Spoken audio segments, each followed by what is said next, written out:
नमस्कार दोस्तों, मैं हूं सौरभ शर्मा। आप देख रहे हैं न्यूज़ नेशन। अगर हॉलीवुड को अपने स्पाइडरमैन, बैटमैन पे गर्व है तो बॉलीवुड को भी अपने ऊपर गुमान है, क्योंकि उसके पास आयुष्मान है। आयुष्मान, बहुत बहुत स्वागत है आपका न्यूज़ नेशन पे। Thank you Saurabh. एंडी, आपका भी बहुत बहुत स्वागत है।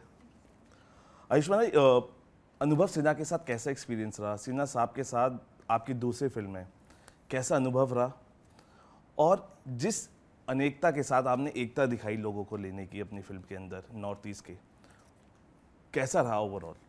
ये नॉर्थ ईस्ट एक ऐसा क्षेत्र है हिंदुस्तान में, पूर्वोत्तर राज्य जिन्हें बोलते हैं हम, जिनको अक्सर नज़रअंदाज किया गया है। सिर्फ फिल्मों ने ही नहीं बल्कि मीडिया ने भी नज़रअंदाज किया है। इस फिल्म के ज़रिए शायद वो अवेयरनेस, वो जागृति होगी जब लोग समझेंगे कि जब वो वहाँ के लोग यहाँ पर काम करने आते हैं, यहाँ पर एज ए स्टूडेंट पढ़ने आते हैं, तो उनके साथ कैसे भेदभाव किया जाता है, उन जैसे वो दिखते हैं या फिर वो हमारी आदत होती है, जो हमसे अलग दिखता है वो हमारा होता ही नहीं है, हम ऐसा सोचते हैं। तो ये सोच बदलनी पड़ेगी। वो सोच की बदलाव के लिए आई थिंक ये फिल्म बहुत इंपॉर्टेंट है। तो शायद इसलिए, क्योंकि जब आपका जो एक बैंड मेंबर था उसने आपको मयांक दिया था नाम, और मयांक क्या होता है अगर आप बता पाएँ? हाँ, मयांक का मतलब होता है फॉरेनर, इसका मतलब होता है आउटसाइडर, जो आपके जैसा ना हो। तो मैं उससे पूछता था कि मयांक क्यों बोला जाता है भाई, मणिपुरी लैंग्वेज में बोला जाता है।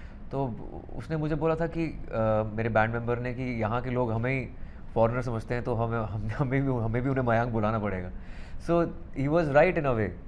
तो ये हमारी सोच है जो शायद बदलनी चाहिए, ताकि मणिपुरी हमें मयांक ना बुलाएं, क्योंकि वो हम सब इंडियन समझें या एक एंटिटी समझें अपने आप को, जो आज के दौर की, इनफैक्ट हर दौर की ज़रूरत रही है। आयुष्मान भाई, इस जब फिल्म को आप कर रहे थे तो दो कनेक्शन, एक तो आपका बैंड मेंबर मणिपुरी था, एक वो रिकॉल्स हुई होंगी यादें। एक अनुभव सिन्हा सर का जो योगा टीचर है वो भी इज फ्रॉम नॉर्थ ईस्ट सुना है, तो बहुत हेल्प मिली होगी, क्योंकि बहुत सारी चीज़ अब आपके सराउंडिंग्स में होती है, आप सुनते हैं, उसको सुनते हुए अनुभव करते हैं। लेकिन अब वहाँ गए आप, और ये भी कहा जाता है जब कोई फिल्म करते हैं एक हफ्ते पहले जाके ना उनके साथ रहते हैं, उन्हें समझते हैं। तो कैसा एक हफ्ते वाला जो रिसर्च है आपका वो भी बताइए, और जो आपके आसपास सराउंडिंग्स थे, अनुभव सिन्हा जी का जो योग टीचर है और आपका फ्रेंड जो, ये रिसर्च जो है वो आई थिंक वो एक हफ्ता, तो मतलब आप उस जगह के साथ एक होना चाहते हैं, वहाँ के लोगों के साथ, वहाँ की शायद भाषा के साथ और उनके इश्यूज़ के साथ। आप जानना चाहते हैं कि उनकी रोज़मर्रा की ज़िंदगी में क्या क्या प्रॉब्लम्स हैं और किन चीज़ों से जूझते हैं वो। बाकी रिसर्च तो अनुभव सर ने की है, जो की है नॉर्थ ईस्ट को लेकर। वहाँ की पॉलिटिक्स बहुत गहन है, बहुत डीप है, उस पर उन्होंने फिल्म में काफ़ी कुछ दिखाया है। बट यस, मुझे मज़ा आता है कि किसी भी जगह शूट करने जाओ तो एक हफ़्ता पहले पहुंच जाओ, so that it's more organic as an actor. तो आपको लगता है कि फिल्मों में नॉर्थ ईस्ट को कम दिखाया गया, कम एक्सप्लोर किया गया, और आपने इस फिल्म के अंदर पूरा एक्सप्लोर कर दिया है? पूरा तो कुछ भी एक्सप्लोर नहीं हो सकता, जितना भी 2-2.5 घंटे में एक्सप्लोर हो सकता है, दिखा सकते हैं, वो दिखाया जाता है। वहाँ हर एक चीज़ बहुत कॉम्प्लेक्स है। इनफैक्ट जैसे चाहे मैंने LGBT कम्युनिटीज़ पर फिल्में की हैं, अभी भी उनके बारे में जान रहा हूँ, पढ़ रहा हूँ। आर्टिकल 15 में कास्टिज़म के ऊपर, जाति भेदभाव के ऊपर हमने फिल्म की थी, अभी भी जान रहा हूँ, समझ रहा हूँ। उसी तरह से नॉर्थ ईस्ट के ऊपर भी फिल्म करने के बाद काफ़ी कुछ अभी तक जानने को मिल रहा है, खासकर एंड्रिया से, जो एक परफेक्ट रिप्रेजेंटेशन है नॉर्थ ईस्ट की। अभी भी, कल भी मैं उनसे सवाल पूछ रहा था कि क्या सही है, क्या गलत है, ये कहना सही रहेगा, बिकॉज़ वो वहाँ से हैं, पढ़ी लिखी हैं, उनकी अपनी सोच है। तो पहली बार ऐसा हिंदी फिल्म इंडस्ट्री में हुआ है कि नॉर्थ ईस्ट के एक्टर को एज अ प्रोटैगनिस्ट सामने लाया जा रहा है। बिल्कुल एंड्रिया, पहले तो बहुत बहुत स्वागत है दिल्ली में आपका।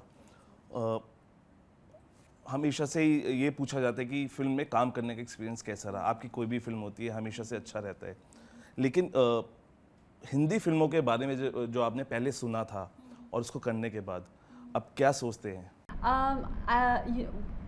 I think before I got this role, I was quite unfamiliar with Indian cinema and quite ignorant, I would say. But I'm really glad, that I got the opportunity to be here, because growing up, I never really saw anyone that looked like me in not just this industry, but any other industry, that had like a major platform. And the fact that it's happening now and that I got the opportunity and to be working alongside such big names, it's a huge honor. And it's a really big step, and I'm really glad to be a part of this. But you have worked with Bollywood actors before. You have done an ad with Katrina also. You have done before some projects also. But how you take films? Because you have seen any Bollywood movie before?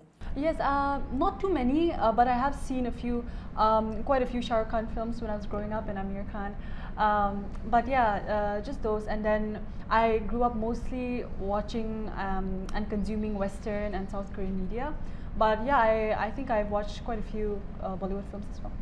वाह अंशुमान, ये जो film है एक भेदभाव के ऊपर है। निजी ज़िंदगी में जब आप वहाँ गए पर्सनली, कैसा एक्सपीरियंस रहा? बिकॉज वहाँ पे एक वुमेन एम्पावरमेंट दिखता है, क्योंकि जो वहाँ की गर्ल्स हैं, लड़की हैं, हम जब बुद्धिस्ट मॉन्क दिल्ली हम जाते हैं तो you'll see women on every shop, वहाँ पे हर कोई वहाँ पे बैठा मिलेगा and they are so working hard.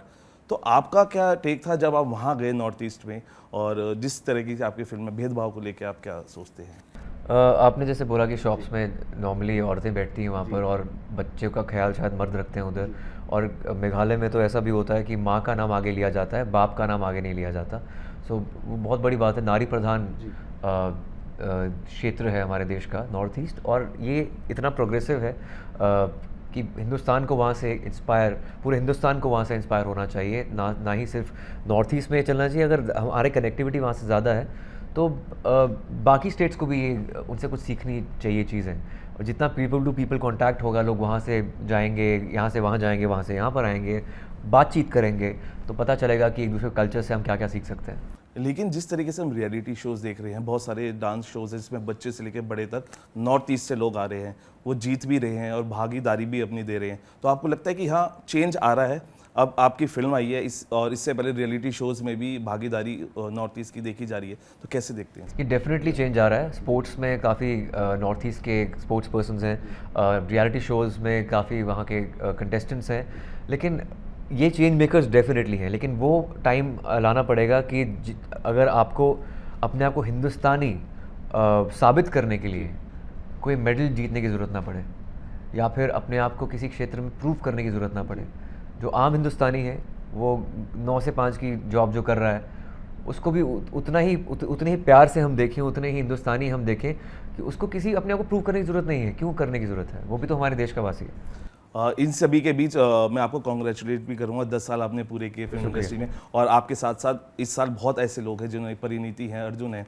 तो कैसे देखते हैं? क्योंकि एक टाइम वो था जब एक पूरा जो कहते हैं ना टैलेंट का जो झुंड है वो आया था, और सभी आज के डेट में माशाल्लाह बहुत अच्छा काम कर रहे हैं, और आप तो एक सेट एग्जाम्पल हैं।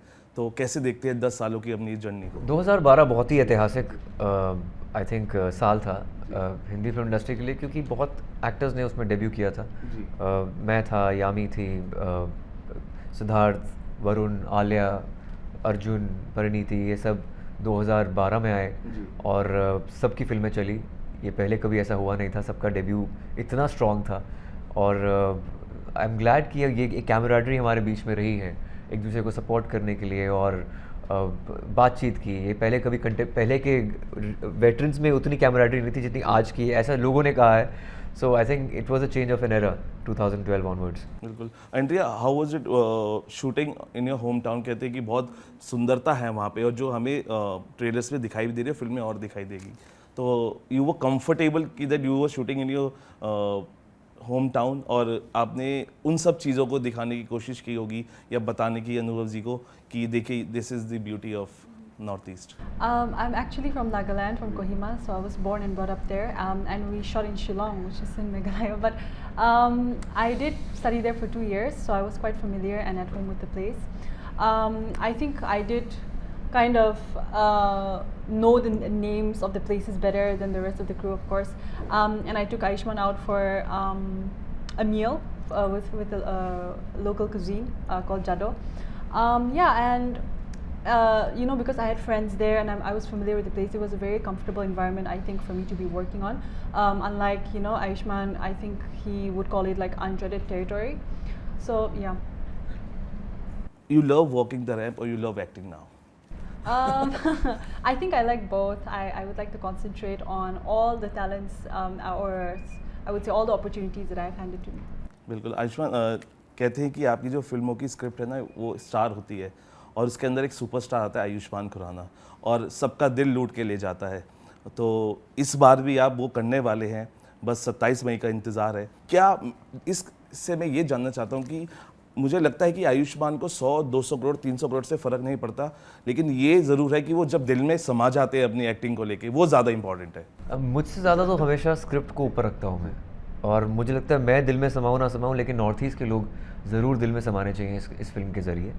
और इस फिल्म में वही है, सिर्फ मैं ही प्रोटैगनिस्ट नहीं हूँ, मैं लीड नहीं हूँ, इस फिल्म के लीड है नॉर्थ ईस्ट के एक्टर्स, वहाँ के कैरेक्टर्स और वहाँ की इश्यूज़।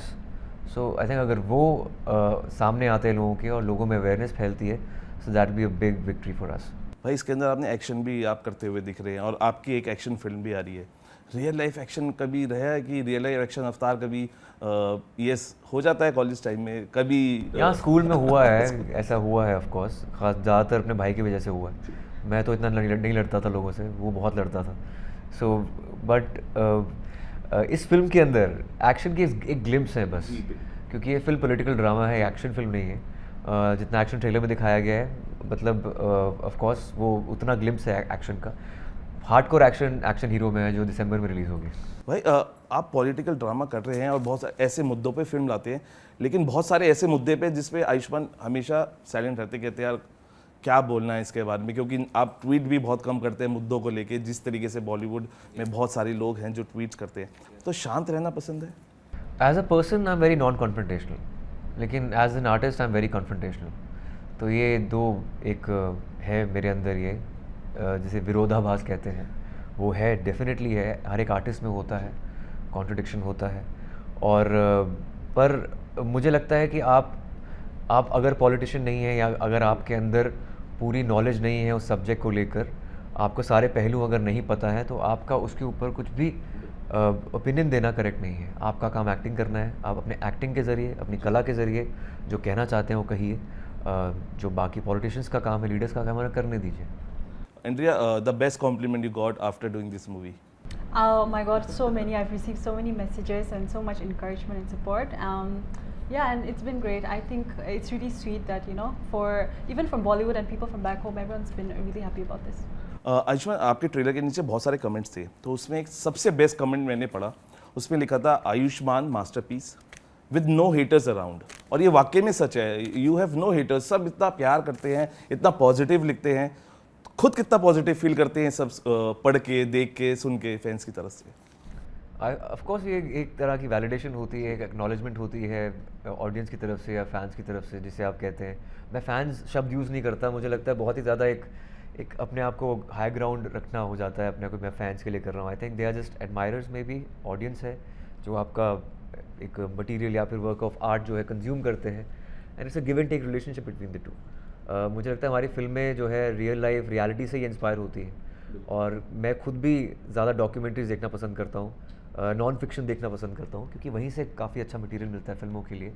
और I try to be myself. मैं कोई, क्योंकि अगर आप फिल्मों में एक एक्ट पुट ऑन कर रहे हैं, आप रियल लाइफ में एक एक्ट पुट ऑन करेंगे, तो I think you will go insane. तो मैं चाहता हूँ जितना रियल रह सको उतना अच्छा है, और जितना भी रियलिटी के करीब रहूँ उतना बेहतर है। एक फैन ने ये भी लिखा था आयुष्मान बहुत अच्छी बॉडी बना रहे हैं, क्या वो आने वाले किसी फिल्म में शर्ट उतार के 6 पैक्स दिखाने वाले हैं? वो दिखाया चंडीगढ़ याचकी में, सब कुछ उतारा वहाँ पे मैंने लेकिन आई थिंक एक्शन हीरो में भी होगा, एक बॉडी शॉट होगा, बट उससे फिल्म नहीं बनती। मुझे लगता है फिल्म होती है सब्जेक्ट से, अगर सब्जेक्ट की डिमांड होती है, कैरेक्टर की एक रिक्वायरमेंट होती है, तो ऑफ कोर्स आप अपनी बॉडी दिखाते हैं, पर अदरवाइज आई डोंट थिंक उसकी ज़रूरत है। भाई it is just a treat to your fans की यस एक आए और एक ट्रीट दे के चले गए, क्योंकि कि it is just a treat, क्योंकि बहुत कम देखने को मिलता है आपको। जी लोग लेकिन वो treat, I think it comes with the character of the film more than anything else. Okay भाई, बाला 116 करोड़ का बिजनेस किया था और ड्रीम गर्ल ने 142 करोड़ का, क्या लैंडमार्क छूना चाहेंगे नेक्स्ट इससे? अनेक को आप उस मापदंड से नहीं देख सकते। अब ये वो फिल्म नहीं है जिसमें आप वो कमर्शियल एस्पेक्ट से इसे देखें। ये फिल्म वो है, बहुत ज़रूरी है समाज के लिए। आप ये सारे जो है मापदंड, वो डॉक्टर जी या एक्शन हीरो, या अगर मैं आगे जाकर कोई ड्रीम गर्ल जैसी फिल्म करता हूँ तो उसे आप देख सकते हैं, लेकिन this is not that film. ये एक ऐसी फिल्म है जिसमें आपको दिल के साथ साथ दिमाग का इस्तेमाल भी करना पड़ेगा, कॉम्प्लेक्स नैरेटिव है इसका, एक ठहराव है फिल्म के अंदर जो आपको एक एंजॉय करना पड़ेगा. So it's about that. After doing this movie and after watching your trailers, you might be having a fans around. The best fan moment you had now? Best film. I mean, I think the thing that I'm still getting used to is having paparazzi around and like having your pictures taken. I'm still getting used to it. But yeah, I mean, it's been going well. I think I'm slowly adjusting, and then we'll see how it goes. So after this movie, you'll continue with more Bollywood movies, or you'll be continuing with your modeling as well? I'd like to concentrate on anything, and I'm still studying. I'm still doing my bachelor's, so yeah, I would also like to concentrate on my studies. So India, what all you have to say to your Northeast friends? क्योंकि एक बहुत अच्छा subject है, this is a good subject with a good message as well. So what all you have to say to the fans here? I think this film is a very important film, and it has a very strong message that a lot of people from our region can relate to. It's releasing on the 27th of May, and I hope that everyone watches it and enjoys it. भाई आखिरी सवाल, इसके बाद आपके कौन से अनेक अवतार हमें देखने को मिलेंगे फिल्मों में? मैं ऑलरेडी ये इसका जवाब दे चुका हूँ. डॉक्टर जी आने वाली है अनुभूति कश्यप के साथ, और एक्शन हीरो आनंद एल राय प्रोडक्शंस की अनिरुद्ध अय्यर डायरेक्ट कर रहे हैं.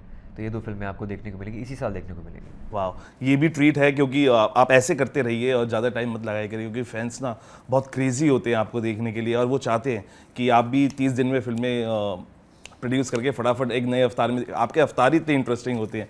क्या कहना चाहेंगे भाई अपने फैंस को? अनेक आ रही है क्योंकि इसके अंदर एकता भी देखेगी, सोशल मैसेज भी है. क्या कहना चाहेंगे सर इस फिल्म के लिए? अगर आप एक सच्चे हिंदुस्तानी हिंदुस्तान से प्यार करते हैं, उसकी डाइवर्सिटी से प्यार करते हैं, तो आपको ये फिल्म ज़रूर देखनी चाहिए. अनेक on 27th of May in a theater near you. लेकिन भाई एक सवाल था फैन का, मैंने ट्वीट किया था तो उसने लिखा था कि आयुष्मान भाई ने गाने लिखने क्यों बंद कर दिए, और वो इतने अच्छे गाने लिखते हैं और उसके बाद मलयालम भी सुनते हैं, बंगाली भी सुनते हैं, तो वो लिखना क्यों बंद कर रहे हैं गाने? नहीं, अब ये इस फिल्म की रिलीज़ के बाद मुझे 2 महीने का ब्रेक मिलेगा, तब मैं गाने लिखूंगा और गाने सुनूंगा, कंपोज करूंगा अपने दोस्तों के साथ. So I am looking forward to that. देखिए, भाषा की जिस तरीके से वॉर है, मुझे लगता नहीं है कि हम लोग इस तरीके से लेते हैं, क्योंकि आप मलयाली भी इतने अच्छी सुनते हैं सॉन्ग्स, बंगाली भी सुनते हैं, तो ये भाषा का कहीं वॉर है, ये चलता रहेगा. ये जो लोग बनाते हैं उन्हें बनाने दीजिए, हम तो प्यार लाए हैं, अनेकता में एकता ढूंढ रहे हैं. और thank you talking to us both of you. आपसे बात करके बहुत अच्छा लगा, और आपने जिस तरीके से नॉर्थ ईस्ट की बातें बताई और बातों बातों में ये बता दिया कि you will continue acting also, और चलती रहेगी मॉडलिंग भी. सर आपका भी बहुत बहुत शुक्रिया हमसे बात करने. Thank you Thank so you much. so much.